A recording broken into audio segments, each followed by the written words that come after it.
Welcome. Thank you for coming. Uh, and let's see, who else would like to go and just let us know who you are. ¿Quién quisiera compartir quiénes son y de dónde nos sintonizan? This is Cheryl. I live in DC and I work as a clinical social worker in private practice. And I'm really happy that this week is my week off. I had a planned vacation and I decided to still take it even if I'm going to be home because I have been feeling the burnout. So I'm really looking forward to receiving whatever's going to be shared in this space. Awesome. Great. Let's see, Kathleen. Yeah, hi. I'm so glad you're having this as well. Definitely feeling it. I am continuing to do my private practice, and also I'm running a mental health program for survivors of torture. Most of them are asylum seekers. And so we have an interdisciplinary team that I help support, including lawyers, social workers, advocacy teams. And yeah, it's working with the most vulnerable and trying to take care of ourselves same time is a real challenge. So. Right, yeah. Let's see, we have also welcome. Thank you for coming. I'm jumping in. Hi, I'm jumping in. Sorry. Jaime Monjor, friend of Larry, and also a long-time resident here in DC for 30 plus years, and with the community. I'm glad that I can join you guys. And at some point, I'm gonna go back to black because I'm multitasking here, working from home. But I want to keep in the audio, so perfect. I'm apologizing in advance because at some point I will go back to dark. It's okay, Jaime. Gracias. Welcome. Thank you for coming. Gracias. Hacemos disco dancing. Oh, sorry. Hi, good afternoon. This is Derek Rivas, a friend of Larry. I work for the Inspector General. Welcome. Thank you for coming. And we have Robert Miranda Acevedo. Not sure. Oh, yeah. Yes, I'm here. Yes. Well, thank you. No, I'm Larry's friend, and I am hopefully listening to see what I can get from this conversation. So, nothing particular. Great. Thank you for coming as well. So, I'm Ana Sierra, and I have a private practice in Washington, D.C., and I have been there for the last 3.5 years. And I work with individuals with the Latino community, and I do immigration evaluations there. And I also have a few contract work with the OAS, with other entities around D.C., around mental health. So I'm a contractor / therapist / now we do Zoom videos. And then now I know you guys know Larry. Larry has been in the field for the last 20 years. He has a wealth of knowledge. Él conoce mucho del campo. He's been such a great inspiration as well for me, because he's like so active and always onto something, and I love that about him. And I was so grateful that he wanted to share this experience, and because we all have these feelings and thoughts and things that we want to just share together, right? So we're going to start, and I have some questions. And Larry, if you can let us know a little bit more about you and what you've been doing and what your passion is, so that we can start off with the questions that I have for you today. Okay. Well, first, thank you. It's actually Dr. Ana Sierra. So, of course, for giving me also the space. Since we met, we immediately clicked and we became like best friends, like in 5 minutes. We share similar passions. And that's why we decided to do this, to make sure that other people also have access to a moment of being present, a moment of being aware of what's happening. A moment of self as well, in the sense of if something happens to you, how to reach out, who to reach out to, etc. So again, my name is Larry Villegas Perez. I have a BS in nursing, a BS in psychology, a master's in mental health counseling, retaking to finish my hours. I'm also a coach for a few years now, and a hypnotherapist, certified hypnotherapist. Wow. So, and from my early years, the influence of my parents and my grandparents has been such that both my parents are union representatives. So you know that they are rabiosos out there, you know, talking to people, organizing, etc. So I saw that, and I knew since high school I wanted to get into mental health. I wanted to get to talk to people. I had that gift, and I said, what can I do with it? So that's how I got into it. And when I came to Washington, D.C. 20-something years ago, just to continue my studies, I was very fortunate to meet a lot of people from the community who helped me actually volunteer, get a job, be very involved, and then become this VP person that I am today, that I don't know what's going to happen, but it's expanding. So, yes. Absolutely. Thank you for sharing. And that was actually one of my first questions, like, how did you get into the field? What about helping people? And got you in there, and I can see the passion that you have for the field. And I hear all these, like, all of these, the experience that you have and everything. And I just wonder, like, so much, like, you are like you have a heart for people. And sometimes doing that, we can get you know, so overwhelmed as well with doing so much work for others. What was your response like? I know that when the first news about this coronavirus happened, I know that I was talking to you about, oh, what are you up to? We're closing here, people are closing there, and you were telling me, yes, I'm gonna go help over there, and I'm like, Larry, yeah. So and it's like, no, but people need, you know, I just need to do this, and then, you know, I just want to make sure that other people are doing well. So I wanted to ask, what was your response like when you were hearing this need that you were listening to, because you're so involved with the community? So many of us probably on this call, or at least Jaime and I, and maybe others, we were here during 9/11. So at school and in the community settings that we were, we received a lot of training about emergency response, organizing the community, taking care of yourself, what to do in case of, etc. And I remember that I participated with NIH in some research. And apparently I belong to the 18th% of the population that in a moment of emergency, I will keep calm and collected. So I should participate in the solution process of, you know, disaster, this and that and the other. My first thought when everything about coronavirus happened, etc., was, okay, so I already belong through contracts with to the emergency response team of the city through the Department of Human Services. And then we prepared a lot of paperwork. We went to meetings. We had Zoom video calls, etc. So we prepared for several agencies, their emergency response, and we started implementing it. And just to make reference to what you said, I always thought, well, if something happens, I would go volunteer at a hospital, at a community center, somewhere, because then I would have everything I need: food, water, shelter, whatever. But to my surprise, I found myself actually suffering from the very symptoms that they were talking about. Beware if you have these symptoms. And I remember I was at I went to a dentist appointment, and the first thing that they did was a set of questions, like, do you have any of these symptoms? And I had like, I believe I have like 2 of the 5 that they asked me about. And then they say, I'm sorry, we cannot see you today. You have to call your doctor and you have to go home. And that was, of course, for me, such a surprise, because I'm always going. How am I going to be going home?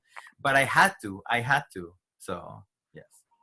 So, like, what was that for you? Like, because I know that you're really active, even now that we're in quarantena. I know you've been keeping so active in virtually as well. What was that for you? Because, you know, from going to being like pretty much forced to stop because of physical Yeah. illness? So the first was the surprise and the shock, because I thought, well, it may be, you know, allergies, it may be, you know, anything, a cold, anything but symptoms related to coronavirus, because that would have been a disaster for the plan that I had in my mind of how I was supposed to respond, how I was supposed to participate, how I was supposed to help others. Right. So then, and then of course I had a little bit of denial. I remembered that although I had already sent a message to the doctor from Kaiser, and they were very nice, they asked me what my symptoms were. They gave me a set of recommendations. In my mind, I was still like, no, this is just a cold, even though I already had a letter saying all your symptoms correspond to COVID-19, and you should stay home. You should be there for at least 7 days to see like how you develop, and then let us know of any changes.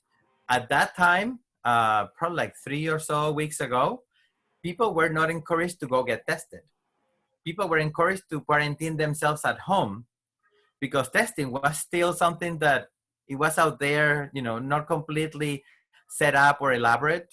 So that's exactly what I had to do. Just stay home, ride it, or surf it. I felt I was a surfing person on the beach, just waiting for the next wave to see how it felt, to see what happened, and how I was going to respond. Yeah. So during this experience, what was the most difficult part of it? You know, symptoms, definitely the physical illness. Like I'm thinking emotionally, spiritually. What shifted for you? Did something shift? Yeah, absolutely. Absolutely. Like, I remember that the first thing I did was, before I did anything else, and just to keep my sense of responsibility, I immediately, when I left the dentist office, I immediately went to the supermarket and bought things that I needed for probably like 7 to 10 days. Nothing to be cooked, everything to be reheated. So of course I bought a bunch of things that I liked, like a bunch of like chicken wings and chicken fingers and guacamole and salsa and zero Coke and a bunch of other little things.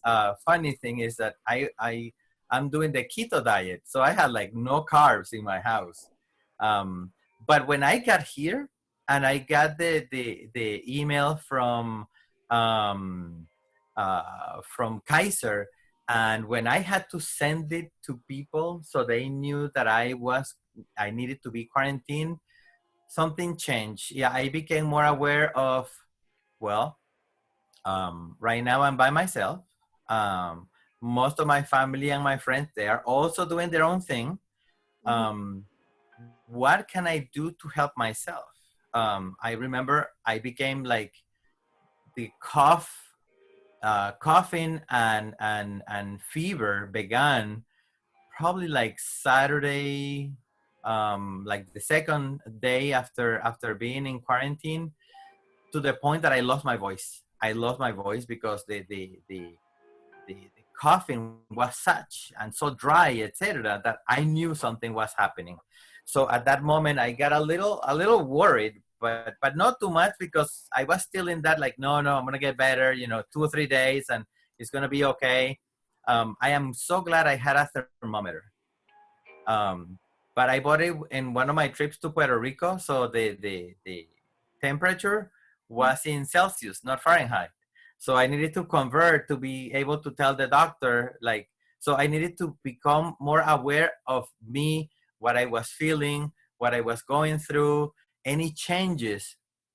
And then, of course, I needed to tell like my family, right? And some of my friends, but I found myself, yes, telling what I was going through, but without being too dramatic, or trying not to be, because you don't want to alarm other people who cannot do anything about it.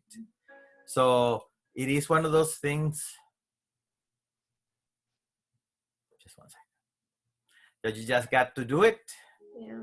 That's it. There's no other way to do it. You just got to do it. Yeah. Yeah, and definitely sounds like also like just being hyper aware of your symptoms, of your physical being and everything took precedence, but also emotionally. Yeah. Being able to get support from something. What helped you through this? What kept helping you through this? So I'm gonna tell you that yes, my family was, paying attention. My friends were asking me sometimes every day, every time I took my temperature, I took a picture of the thermometer just for recording purposes and just to keep track and just in case the doctor asked me or I needed to send it to my family so they would be like calm and collected. But of course I would get like the lowest temperature if I needed to send it to my family so they wouldn't get worried. But what worried me over the weekend to a Monday was that I became a little out of touch. Like it became a little more difficult to focus, to think. I had to make more effort to concentrate, to think, to elaborate. I actually wanted to document like what was going on, etc. But I had a hard time connecting with people. I had a hard time engaging to the point that I forgot a little bit, like for a good 2 or 3 days, what can I do to help myself in this situation? Because I had a cloud and somehow I felt disconnected because I couldn't actually tell everybody what was going on. One time I remember I was recording the cough because I had to send it to one of my friends who is a doctor and I ended up sending it to somebody else. So of course my friend was like, what the hell is that? It's like, I am so sorry. That wasn't for you. That was meant to be sent to the doctor. But it was terrible. It was terrible. I cannot describe it. Because if you think that when you have the flu, you throw yourself on the bed and then you say, okay, I'm about to die. Like there was a time when I had so much fever that my parts of my body began twitching for some reason. And I thought, what if I have a seizure right now? Who am I going to call? Like 911. I had my phone like by me. I had to tell people like, listen, I am in no condition to help you right now. I am in no condition to contribute. I don't have the energy or the concentration. The fatigue was such that there were days that, I woke up like at 2 or 3 in the afternoon and I wasn't rested. I was just fatigued. And then I ran out of like cough syrup very quickly. And a friend of mine who is also a nurse, she brought me Pedialyte because since I wasn't eating that much or, drinking enough water, etc., she brought me a few bottles so I could hydrate. Well, as a caretaker, because, you're used to being there for people in those moments that are vulnerable emotionally and everything like that. But it sounds like, for you try to kind of do it yourself, right? And you got support, some people knew, some family members knew, and was spiritually and just in how I know that you have a strong spiritual connection as well. You practice a lot of meditation and everything. How did you recharge yourself? Listen, so there was one day that I wanted to participate in a Zoom call because I thought, well, let me just see if I can connect, etc., etc. But I felt that I was in such a dark space that I wasn't going to be able to actually like help and participate, etc. That I got out, right? So what I did was, one of my business partners noticed that something was going on. And that was the day that I think that I broke down, I cried, I felt miserable. I wasn't in a good space, but it was important for somebody to know, like connect with somebody who you could have like this soundboard, like this person that you would actually be able to connect, to talk, and not be judgmental about what was going on. And that was, I think that was my breaking point, where I could say like I really did bite the dust. There was nothing else to do. And that night I said, okay, what would I tell somebody who was like my friend on the other side, who could just be there but couldn't do anything for me? What can I do, or what would I tell somebody else? Well, then I became more aware of like, what are my beliefs? Who am I? Like, why is this happening to me? So, and then what can I do? Where are my sources of energy and everything else? So I thought of, wait a minute, I do meditation. I do breathing exercises. I have my singing bowl here with me all the time. And from that night on, I began meditating. I had to meditate, like the first night, I could hear like everything that I was doing, etc., for at least an hour, for me to just barely go to sleep at a decent time. And I did all my exercises, and I pushed myself to do more breathing exercises, because with the breathing came the coughing. And the coughing came sometimes getting dizzy, getting back to bed, etc. So it became that journey of self rediscover, like my strengths, my like reaching out to friends and creating noise, because sometimes you don't want people to tell you or to do something, but just to check in, just to send, you know, a joke, just to send something, just to feel that connection, because I am good at connecting with others and getting that vibe and that energy and re-energize myself. So when I'm disconnected and isolated, all my tanks of energy, love, and this and that were just down. So that spiritual journey helped me actually be in a better place by myself when nobody else was around, because I felt that when you are who you are in the dark, when nobody else is around, that's who you are. And then, like a good immigrant, you have to depend on you. You have to depend on what you learn and what everything that your parents taught you when you were a child. Now is the time to pay off. Now is the time to, you know, nursing kicking in, psychology kicking in, hypnotherapy kicking in. So.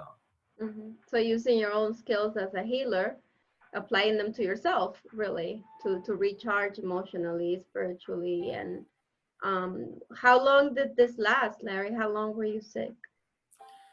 Approximately 2 weeks and like 16, 17 days approximately. The first 7 were the most miserable ones, because it's when the all the symptoms and the fever and everything is flourishing. And then it creates that difficulty connecting and then focusing, for example. Yeah.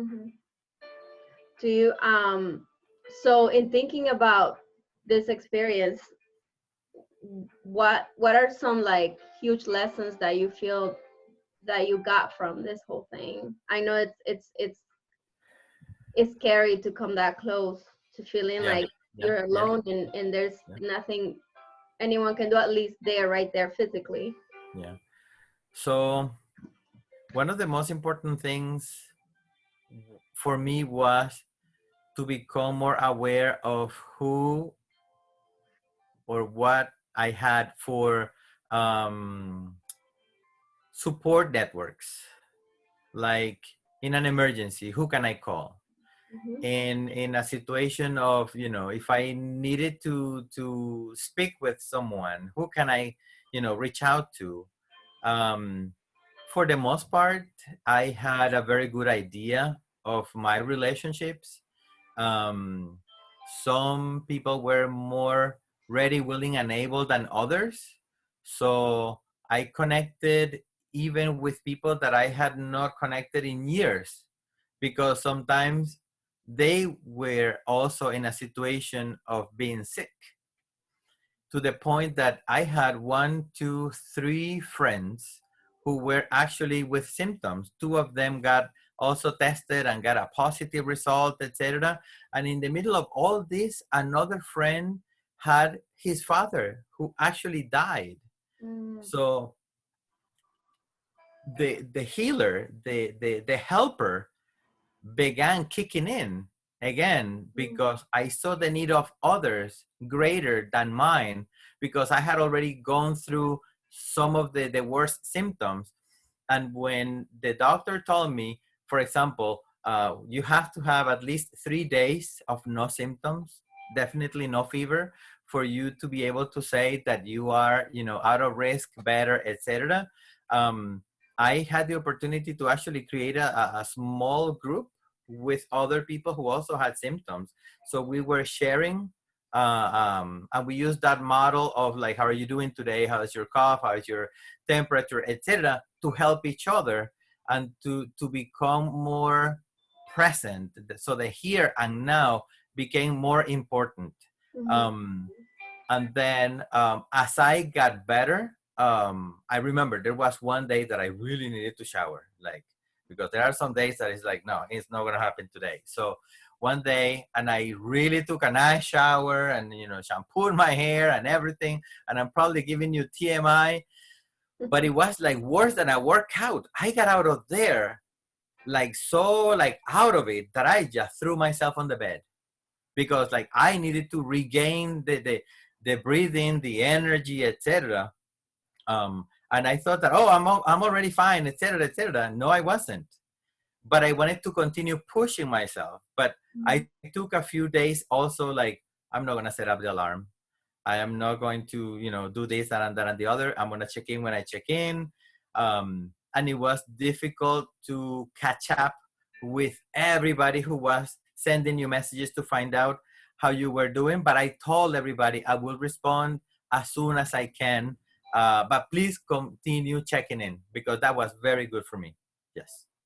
Definitely. So creating a network of support through it, and then also boundaries, right? Because you have, your health had to come first at the beginning and in there in the moment.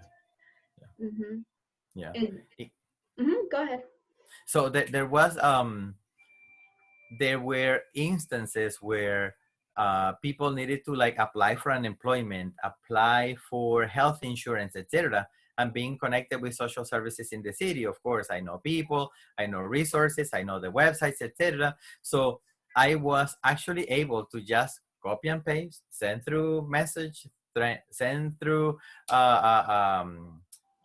email or so, something very simple, but something that other people felt that they were connected. Because this is the thing, for some people who know you as a resource person, as a coach, as a hypnotherapist, as a friend, as a party goer, as a whatever, it is difficult for them to see you in another situation that is not helping. And many people did not know how to react or how to or what to say, because they are always in the receiving part of it. So when you are not able to say something, it creates this disconnect, because it was good for them actually to come out of that shell of, oh, let me be there for him. Let me be present for him. And it created that awareness of, we don't have to go through this alone.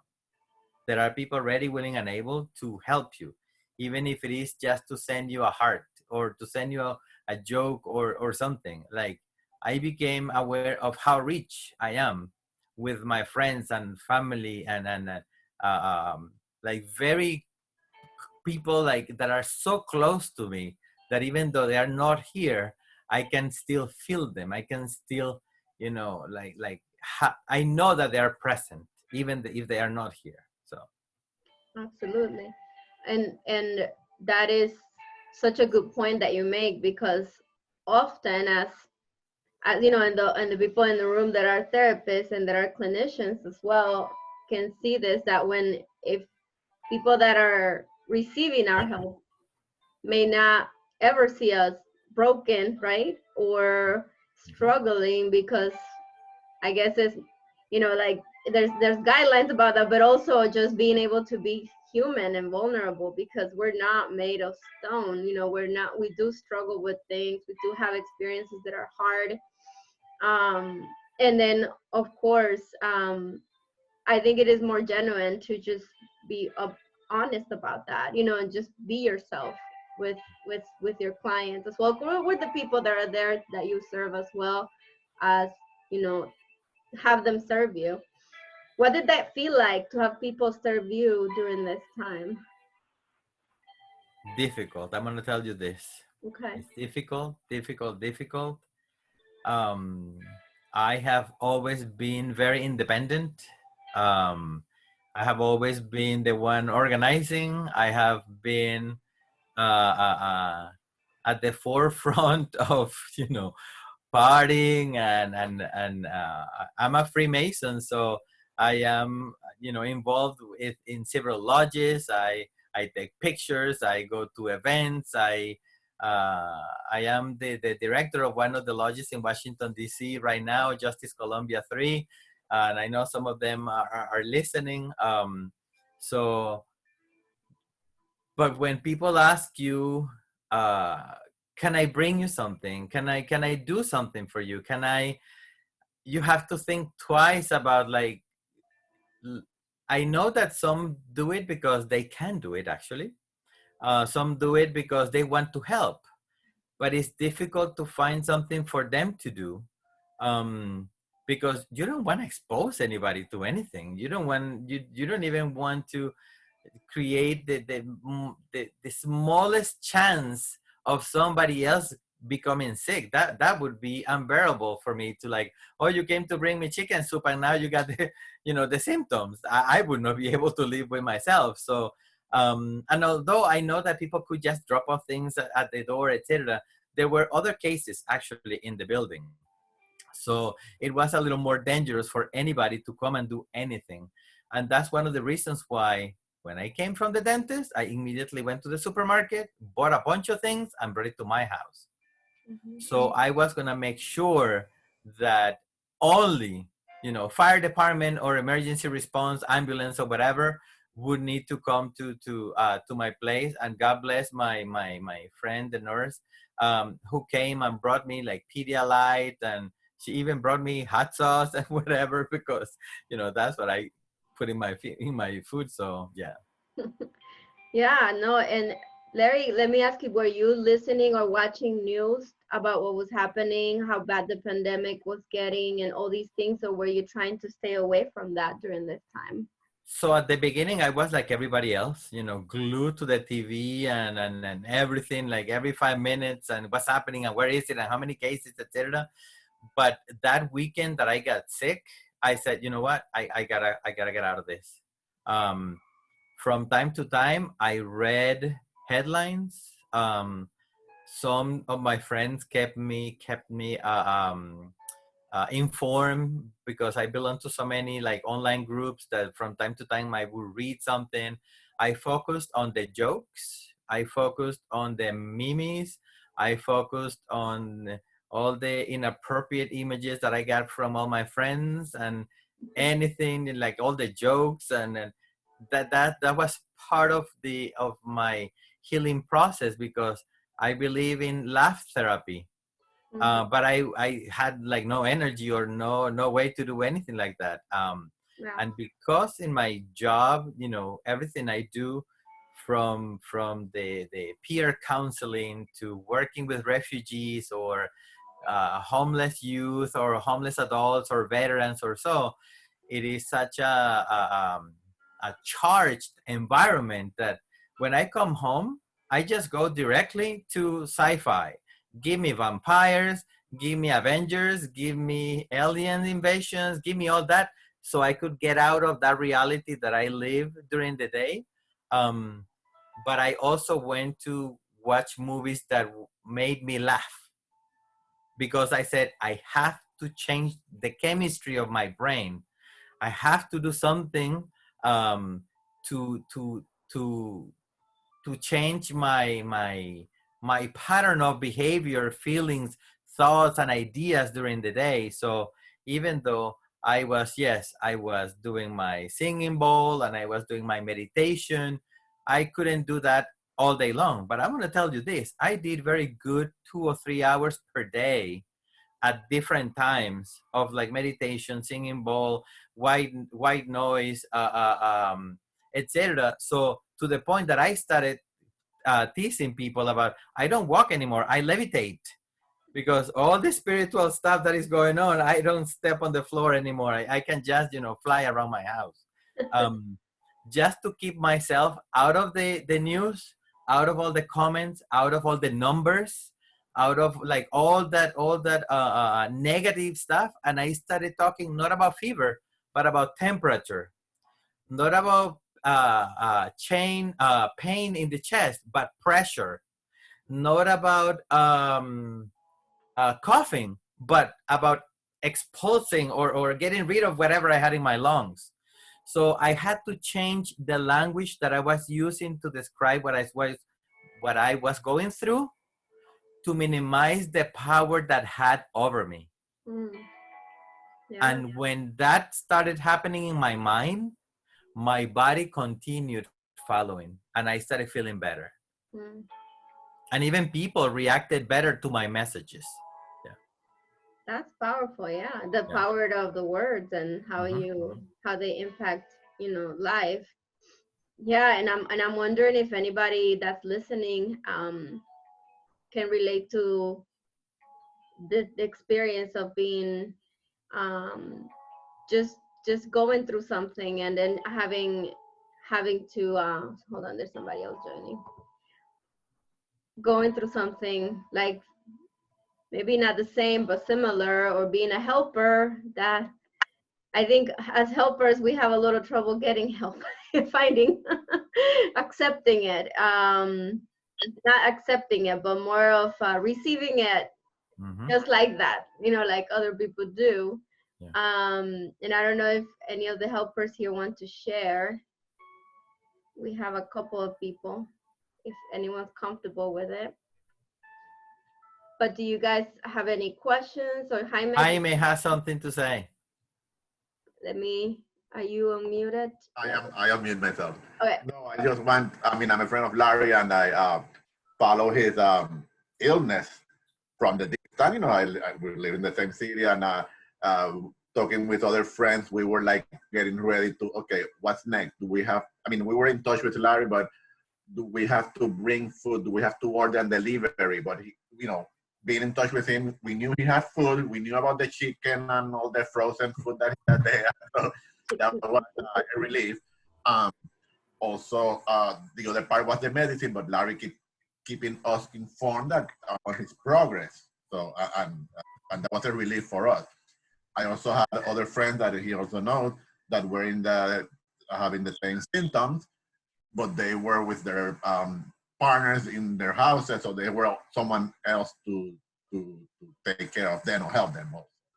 So, but being concerned of someone who usually is the one who helps, and now clearly he didn't help, but we knew because of him telling us all the time, keeping us informed, that he was getting better little by little, but he was healing in a way that, we know he had food, that someone else is helping out. We knew about the condition in the building, so we were like, okay, what's next? We might have to bring something, leave it at the front door, and let him know to come down, but can he come down? So that was but we never had to get into that. So. Yeah. No, definitely a scary experience for friends and also for everybody that was checking. I remember when you couldn't speak, that I think I called you and you were texted me that you didn't have a voice. And from that moment, I just went like, whoop, I have to check in on him all the time just to see how he's doing. Because I know Larry very a short time, but I feel like we just click so quickly that I know he's a helper, and I know he's very passionate about that. So when and usually he's helping everyone else, and now I'm like, oh my gosh, wait a minute, he doesn't have a voice. What? That for me that indicates I'm sick. I'm really not feeling well, without saying that, of course. But knowing that. So it's definitely a scary experience, especially because we're hearing about, well, I was also exposed to like all these news, all of the media, everything, and you worry about people, about friends, about clients, about just what's happening out there in the world. So the alarmness of the news doesn't help at all with all of this. So psychologically speaking, because everyone is kind of panic mode, right, because of this. But is there anything anything that you've been like something similar to this before, Larry? Because this is a pandemic. It's the first time for all of us, I think. But like it's such a new experience for all of us just on that level. But like when it touches you personally, it's just kind of a different connection with the world. Did anything came up for you on that? So never anything like this before. I'm a healthy person. I actually volunteer with NIH as a healthy volunteer, meaning that you cannot have anything to be able to. I don't even drink alcohol or smoke. So then I am great as a subject, because then there are less things that they have to control, right?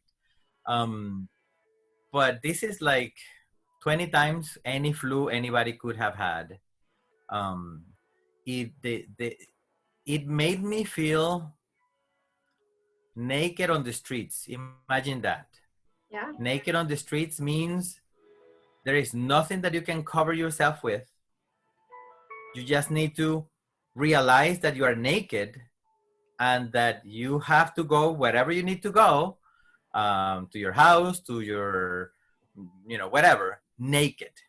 And what it was important for me was to accept it. See, and the light came back. To accept it and go with it. There was a moment where I said, I don't want to fight it anymore. Mm-hmm. Not giving up. Mm-hmm. I don't want to fight it anymore. I don't want to control the cough. I don't want to try to control the fever. I don't want to control the headaches. I want to find out where this is going. And my meditation became from spiritual to physical, to the point where I could feel my heartbeat. I could feel then whatever noise or whistling I could have had in my lungs, I could hear it. I could hear, like if I was asleep or so, I could hear like sometimes if you have a little fever, you can actually hear on your ear, like the circulation of blood, etc. So I became so aware of my body that it was like, wow, I don't think that I have done like this kind of work before. Like even, I did a lot of meditation and I like it and it's very helpful, but this is another level, because this is, please help me survive. That was my thing, because I thought, if anything happens to me, like I couldn't even entertain the conversation, because even though I have friends that I have told them, playfully, if something happens to me, I end up in a coma 30 days and then unplug me, because I don't want my mom to have to come here to do it herself. So, but I don't have a living will.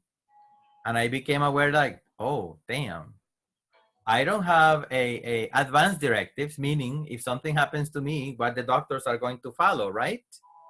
And that is one reality that goes beyond, feeling sick or anything. It's like many of us live by ourselves, or partners are in other places, or everybody lives in their own home, or we come from another country. So there are a lot of things that we are not doing or postponing just because we don't think it's going to happen to us. And look at how many people have died. I had a friend who didn't know much about a family member who actually died, and they had no idea about his business. They had no idea how to pay the rent. They had no idea if there was a living will. They had no idea of anything. So this is a huge wake-up call for all of us independent people who run the world, that we need to get organized the same way we tell others to do it as well. And I think that just goes with how, you know, being trained as a helper, you learn so much about how to help other people, and then you begin to apply those things to yourself here and there. But are we doing that really well with ourselves, right? We believe that we have, you know, all the networks and all the connections, that if anything happens, somebody's going to help us. And yes, it is true, people are going to help us. Like, for example, you know, like we became like friends immediately, Anna, even though I know it's Dr. Anna, but you know, now we're peeps. And I have friends like, for example, people who are on the call, like I have known Robert for years, Derek, Jaime, Fernando, Richard, and Ricardo. There's so many people that you can just say that this is my network of very close people to me. But when everybody's separated, everybody must take care of themselves first to be able to help others. I thought all the time of an airplane, when you get your oxygen first and then you are able to help everybody else. Right. And that's one of the reasons why I decided, you know what, I'm going to change my path from here on. I'm going to become more that person that is out and about, helping people become more aware of their gifts, their skills, and to develop them to the maximum potential. So as I started getting better, I started talking to people who I know are movers and shakers and are people who are involved in the community, so we can do a better work together about bringing our community up. Even when I did the census online, I put it online. I already did my census survey. Did you do yours, etc.? So there are things that are changing. Hi, John. Yes. Yeah. So, yeah. Absolutely. Yeah. Oh, I wanted to add something. You asked me about, you know, like inside spiritually, something clicked, something changed, because although I am the same, you know, Larry VP, this and that and the other, something in me is not the same because some of my priorities have changed. Like, I don't know if it is good or bad, and I know that I have to counterbalance, but I have less time for BS. Even though, because people who are genuine with you are always going to be genuine, but there are people who haven't gotten to that level of awareness, and it is okay. It is okay, but I don't have to entertain it. I can help you become aware. I can help you, you know, like become that better person that you always wanted, but I don't know where that is going to go really. But I want to help more the one-on-one.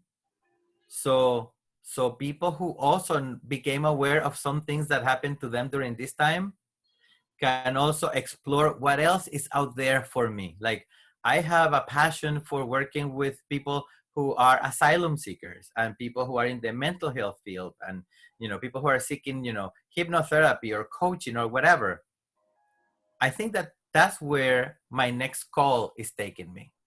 And I am open to the universe to respond and do whatever I need to do. That I think is changing.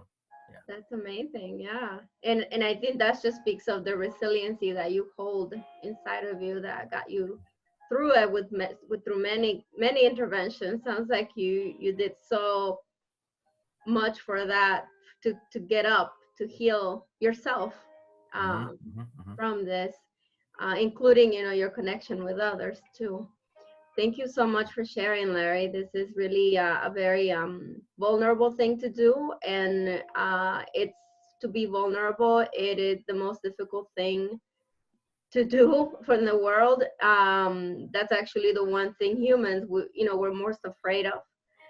doing. And so doing this work, just speaking so freely about something so critical and delicate, just tells me about how much emotional energy you have, you know, and we are human and we experience all these things, and also as clinicians we are also worried about things. We also are afraid. We also, I go to the supermarket with a mask and with with glasses, wrap my head. I mean, it's in the middle of a pandemic that we are living. It's not, it's something that is serious. I'm gonna excuse myself for 10 seconds because I want to show you something. Hold on. Okay. So then, like, I want to see if anybody has any questions so that we can wrap up. The ones that are still listening here. Si alguien tiene alguna pregunta, quieran compartir, o compartir alguna cosa, you know, just share something with us during this time, you can do that. Go ahead, Larry, you can take it, and we'll wait for questions. You can post them on the chat. Yes, so just to tease myself, because I had to, you know, do something. So I said, okay, so if I have to go out with a mask, like, would this one work? I don't know. I'm still waiting for feedback. And then I say, well, maybe this one. Probably, who knows? But then I thought, knowing me, this is probably the one I'm gonna wear. Yeah, this is probably the one. Of course, when I show it to my family, they were like, no. But this is just, you know, just laugh at, like, blessed or happy those who can laugh at themselves, because they will always have something to laugh about. Right, absolutely. So there is nothing else. Of course, now I'm speaking like this because I feel like way much better in a physical way, in a spiritual way, in a social way, etc. Even though I keep my quarantine as appropriate, and I feel that I am in a safe space, there is still a lot to think about, a lot to recover. I think that my physical energy is probably at 90%. So I started doing like more walking around my place and clean it, because I had a storage unit and I closed it and I brought everything, but that has been the story for the last like year. So now is the time to actually open those boxes and then get rid of stuff that you don't need. Yeah. That's it. Cleanse yourself through all levels. So thank you so much for sharing. I don't know if anyone wants to share something. Yeah, Catlin? Yes. Yeah, I just want to say thank you for sharing, and thank you, you know, as Anna said, like, thank you for being vulnerable. I think that a lot of the things that you shared, especially about how hard it was for you, especially as a provider, as a caretaker, as a giver, to receive, you know, I think that resonated with me. And also just a lot of the tools that you use to take care of yourself physically, emotionally, spiritually, are things that we really all need right now, because as much as we can use, you know, our mutual isolation to connect with our clients, we also need to be able to be taking care of ourselves in order to be there. And so I really will use a lot of the things that you shared, both for myself and for my colleagues. And then I just wanted to say, I work with asylum seekers, so if you're interested, maybe we can chat offline. Absolutely. Yeah. You know, I'm happy that you're saying that, because sometimes there are techniques, you know, tools, tests, and conversations that we have, you know, coaching, this and that and the other, that we use it. And we become so accustomed to using them that somehow they become so, what's the word I'm looking for? Like, we're so used that it doesn't lose energy or meaning, but it becomes a habit. It becomes, you know, like a technique. So, you know, I recommend this to everybody, of course. But there was one day that I couldn't make it sound. I couldn't keep it. And I said, you know what? I'm going to see if everything that I actually learned and actually have told people that actually works, actually really does work.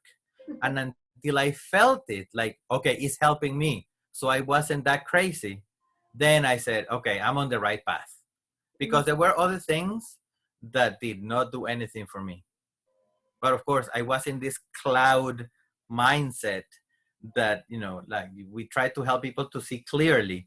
But thank you for saying that, because it brings my awareness to another level of like, how do I, you know, react to emergencies? How do I, you know, resolve my own issues? And it takes a lot of energy, a lot of energy. Yes. Very true. Very true. See, anyone else wanted to comment or share? Anyone else that's listening? You can also post them on the chat. If you're shy, you can send me a private message. Yeah, but it's certainly like a good space for us to share. I think that it's just so much part of this field of helpers that, you know, we keep in mind all these things. I think these are great lessons that you blessed us with today, especially because of the vulnerability, right? Because, you know, I don't know what I would be like if I ever experienced something like that. I have not, thank God, but I don't know what I would be like, right? So I think like walking through your shoes emotionally and physically and just listening to all of that, it's just there's a lot of blessings in those lessons that, you know, I'm really grateful for. You share these, and you're going dark. I know. The sun came out. you. So listen, so if you know me, you have seen this, like I wear it all the time for everything. It's called mala beads. And they are like an international rosary with all the other, you know, like images, etc. Oh, the light came back, see? So it's used, it usually has like 120 something, 130 something beads, and you use it for prayer, right? And when I am out and about and I need to recenter myself, I use it. And I, you know, do affirmations and this and that and the other, and I concentrate. It took me good 3 days for me to actually come back to using it, to concentrate, to get back into it, etc. And I thought that's one of those things that I said, okay, let me see if this really works, if it's really getting me to a better place. Yeah. So there are times when no techniques, no meditation, no nothing. Just let it happen. Let it happen, because there is nothing you can do. Whatever you do is going to be fake. It's going to be not helpful, because you're fighting something that you cannot do anything against. So right, that and also, but the part of hope, though, you know, getting out of it, resiliency, building, connecting with others, those are techniques that we can definitely learn from in a time of crisis. So yeah, I'm so grateful for you. Thank you so much for sharing it. We're gonna wrap up. Yes. We're about an hour in it, and I want to make sure that, you know, we don't hold everybody to the whole day. But this is a topic that really brings it to a deeper, you know, level of conversation and just vulnerability. So opening a path for this, I think these conversations, we're going to continue having some of these conversations in the future with other topics, and as we move forward. And so thank you for coming, everyone that's still here, and everybody that did come through and leave. I don't know if you want to say despedirte, Larry. So I just wanted to say to you and everybody else who is on the call, and everybody else who is going to listen or see it in the future, because it has been recorded. Thank you very much. It is important to become aware of who we are. It is important to become aware of our strengths and our skills, because in moments of emergency, those are the first tools we have to actually help ourselves. And by helping ourselves and being in a peaceful place, we're actually going to be able to help others. So take care of yourself, stay home, be healthy, and we are here to help you. Okay. And wash your hands. Yes. Thank you so much, everybody, and I hope you have a wonderful day. If you are feeling, like you want to say something or talk about something, you can like send me a message, and I'm gonna be here for a little bit. Larry and I will stay a little bit just to chat if you want to. But other than that, you're welcome to disconnect from the call whenever you're ready. Just wanted to say thank you, Larry, and thank you, Anna, for this space, and thank you for sharing so much. I echo what Kathleen said. A lot resonated, and I feel a lot more empowered to continue my boundaries around caring for myself as I balance between caring for other people and caring for myself. So I really leave inspired with a lot of different ideas. Thank you. Thank you, guys. All right. Bye-bye. Next time you'll see me when I do my hair and that kind of stuff. For the next one, I'll do my hair for you guys. All right. Bye. Okay. Thank you, Anna. Bye. Okay. See, as everybody disconnects, we can just debrief afterwards. Larry, es Ángela. Hola. ¿Cómo estás? Bien, gracias. ¿Y tú? No voy a poner la cámara porque no tengo el maquillaje puesto. Dios mío. Pero igualito. Okay, I'll put it. It's okay. I can handle that. Ángela. Mira, Ángela, ¿te acuerdas, Ana, que yo te invité a la conferencia esa de Empowering Women, etcétera? Ángela is the one running that show. Oh, okay. That's great. Yes.